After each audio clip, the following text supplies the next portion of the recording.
And I'm going to talk for a little while about something that may seem to be totally unconnected with what I've talked about so far, but it is actually the reason it's possible, and it is the reason that we are the generations that are in the process of removing this nonsense and turning this planet from a prison to a paradise, which is what it really should be.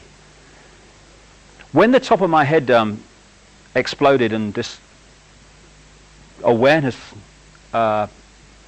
started appearing in my mind that challenged both religion and this world is all there is science, I heard this line, "We create our own reality." And I thought, yeah, that sounds right to me. But there has to be a means through which we do it, because there is no such thing as the paranormal and no such thing as the supernatural. They don't exist. Everything that happens in creation is the result of the natural laws of creation and the interaction of energy. What we call the paranormal and the supernatural is merely that which the system wishes to push away. Because, again, I have this word I use sometimes, opposames.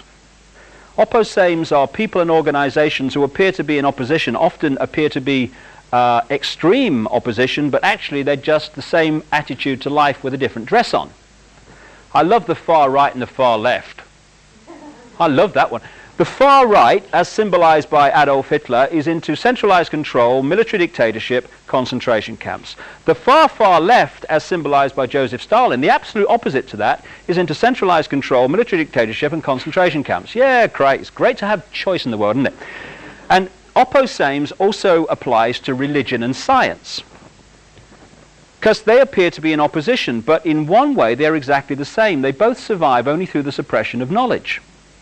What we call science, which I understand comes from a Greek word meaning knowledge, and much of our science is an insult to the word knowledge, because it's not about the pursuit of knowledge, it's about the defense of a belief system.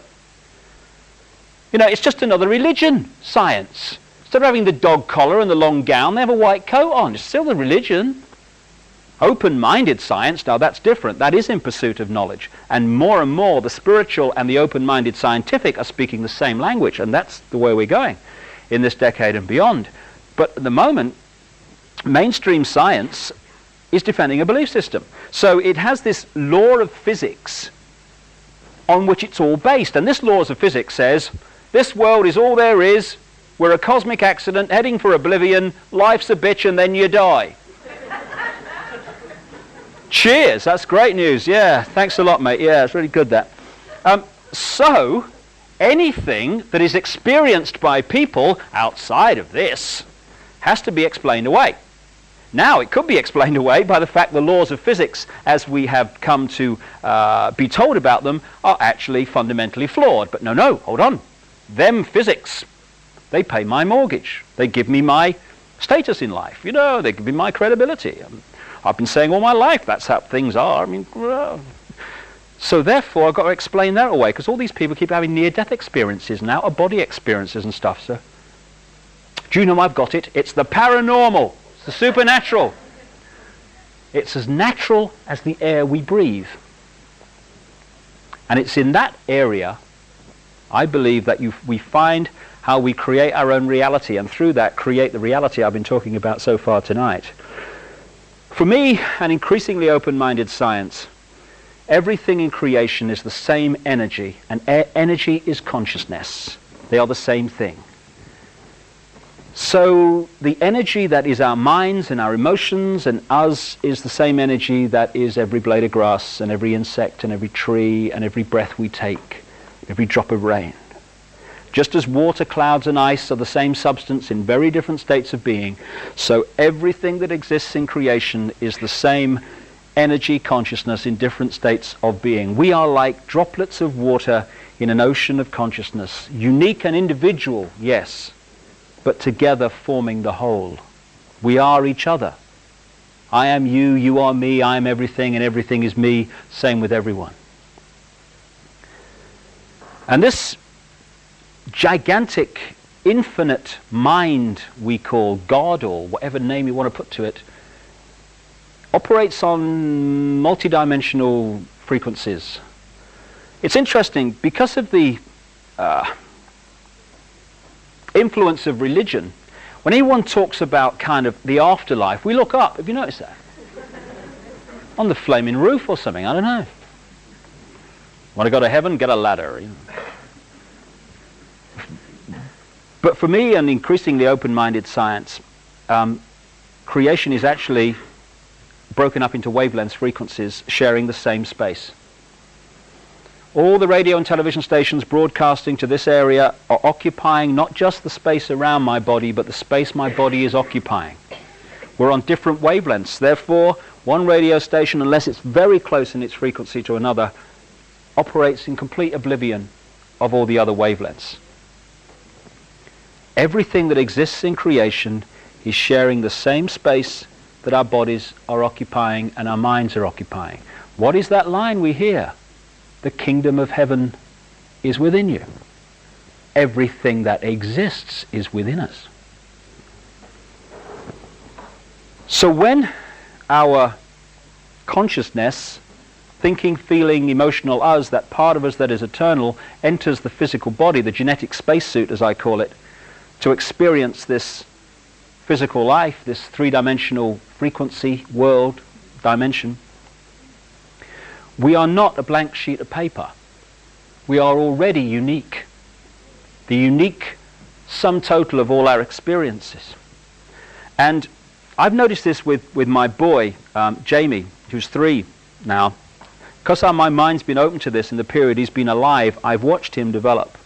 And he has manifested his own unique character, what he finds funny, what he finds fearful, all these different things without any outside influence. Because he wasn't born into this world as a blank sheet of paper. He was born unique. We're all unique. This uniqueness is broadcast out as a magnetic electrical pattern. For me, everything that exists is magnetic electrical energy. So when people talk about hands-on healing, you get, it's the devil. Or, bloody strange, mate, load of rubbish, mumbo jumbo. What is hands-on healing? It's not faith healing. It is the passing on of electrical magnetic energy from one person to another. It's kind of interesting. I was reading a book recently called Where Science and Magic Meet, which was showing the scientific basis of the so-called paranormal. And it was pointing out that of the 285 standing stone circles in the United Kingdom still remaining, 235 are on the same types of rock, and they're all on or close to faults in the Earth's surface that produce a certain electromagnetic field. Of course, the ancients didn't know what they were doing, did they? You know, because we're state of the art now. So we're putting out this magnetic pattern which is unique to us. It is our sense of self. It is our sense of reality. There's an American comedian called Bill Hicks who summed up my whole attitude to life and everything really and what I'm talking about here in a wonderful line. He said, matter is merely energy condensed to a slow vibration. We're all one consciousness experiencing itself subjectively. There's no such thing as death. Life is just a dream, and we are the imagination of ourselves. And that, for me, is the key phrase. We are the imagination of ourselves. What we imagine ourselves to be is what we create as a physical experience, second by second by second. This magnetic electrical pattern going out we call vibes. You know, we have everyday expressions and words for this. We say, oh, I don't know what it was about that fella, mate. You know, I had a nice conversation, but got bad vibes from him somehow. Because the voice to ear conversation may have been quite pleasant, but there's something we're picking up on a subatomic energy level which doesn't sync. Get bad vibes, mate. We have a word which we use all the time, atmosphere. What is atmosphere? Atmosphere is the energy field of a room that has been turned to be negative, exciting, or positive, or happy, or whatever, by the thought patterns, the vibes, the imagination of themselves, of the people involved. People go into an old house where there may be a lot of negative events, or they go to the site of an ancient battle, and they go, ooh, tell you what, mate, ooh, it's eerie here. Ooh, don't like it here. Something about it. We're picking up the energy, negative in that case, that has been created in that state by the vibes, the thought patterns of people who have gone through negative events there. Atmosphere, football matches, sports occasions. You could touch the atmosphere, mate. The excitement was amazing. What is excitement? What is this atmosphere? It is what people generate on this vibe level. So, as these vibes we're putting out, these unique patterns are magnetic. They are pulling in constantly other energy fields, which we know better as people, places, ways of life, experiences. In this way, second by second, we are creating as a physical event, physical experience, an exact replica of our subconscious imagination of ourselves in the people, places, ways of life we experience. We are creating our own reality. When I look back at my own life from this perspective, it is amazing that whatever my physical experience has been through my life, it has been a replica of my imagination of myself at that time. Until relatively recently, I was angry, seriously angry. I didn't know why I was angry, but I was angry. I now kind of looked at it. I realized I was angry about my childhood, angry about my father, but I was angry. My life through that period was a series of angry confrontations. Because even if I was in a bar or in a room and I was kind of physically appeared to be relaxed, got a drink or something, my anger is still going out as a vibe, even though I appear to be quite relaxed at the time. I tell you, anyone who'd had a bad day, I got them. Anyone that was feeling a bit wound up, I got them. I was the person they picked out in the room. And my life was a series of angry confrontations, which created this kind of cycle. I got angry. I felt guilty for getting angry, which made me more frustrated, which made me angrier, which made me have more confrontations, which made me feel guilty, and so it went on, down. And after a while, I thought, hold on a second. Do you know there's one common theme between all these angry confrontations? And it's you. What gives? And I started to look at myself in a different way. I realized that I was angry because most of us are and we don't realize it. And I started to let it go. Interestingly, just acknowledging the anger often lets it go. And I started to like myself. My goodness me! You're not supposed to do that, have you? You aren't supposed to love yourself. It's actually a form of putting someone down. Oh, he loves himself, he does. You can't love yourself. You've got to be humble. Oh, and it's kind of it's a term of praise now, isn't it? Do you know, he's ever so humble, you know, he's always putting himself down, but he loves the world. No, he doesn't.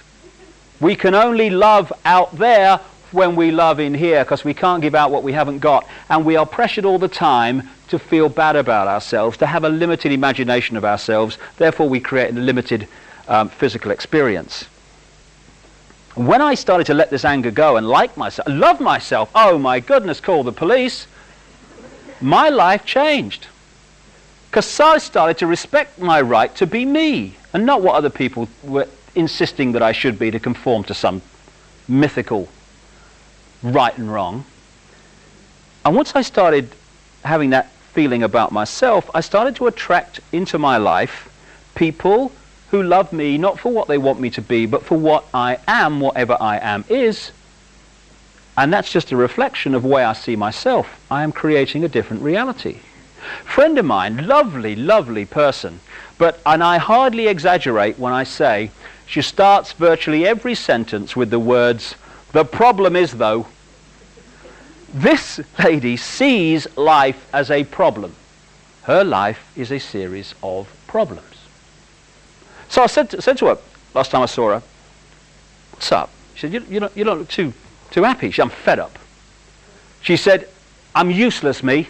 She said, "I'm a useless wife. I'm a useless mother. I've got no ability. I've got nothing to contribute. I'm useless, I am. Fed up."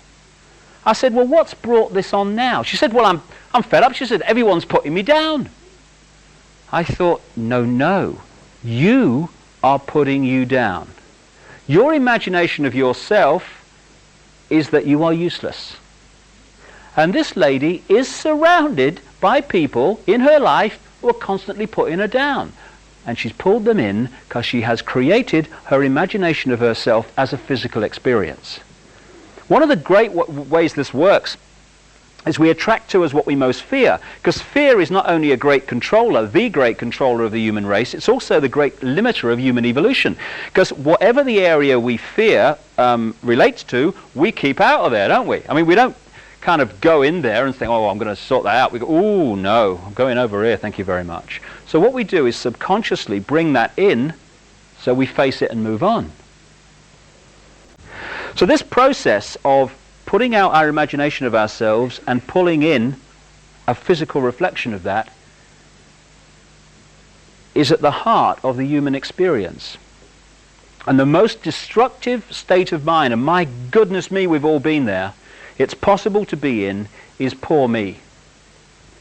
The victim mentality will always reproduce the victim reality.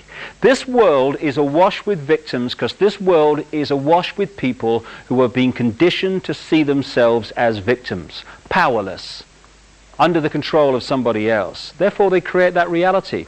And we've all been there, as I say, but for some it becomes like permanent squatters' rights in the psyche, the victim mentality. And it doesn't matter how you fuss around and run around someone who's in victim mode, "Poor me, someone else is in control of my life and they must do something about it, and oh God, I'm ever so unlucky." Doesn't matter how you try to help someone like that, they'll always be in victim circumstances because the vibe they're putting out will constantly pull in that physical reflection. The change, which is why vision is so important, the change that gets the victim out of that situation is to realize there are no victims, only states of mind that perceive themselves to be victims. The moment we say, "Hold on a minute, hold on a little, I'm not a robot, I'm not a clone, and I am certainly not a victim. I'm in control of my life, and I'm going to get out of these circumstances that I'm in at the moment because I've created them and I'm going to get out of them." At that point, the vibe changes. So what it pulls in changes. Suddenly, people get bits of luck. And amazing coincidences happen. You'll never guess, mate. It was ever so lucky. That guy came into my life at just the right time and helped me get out of that circumstance. I couldn't believe it. Not luck at all. Creation by a changed state of mind.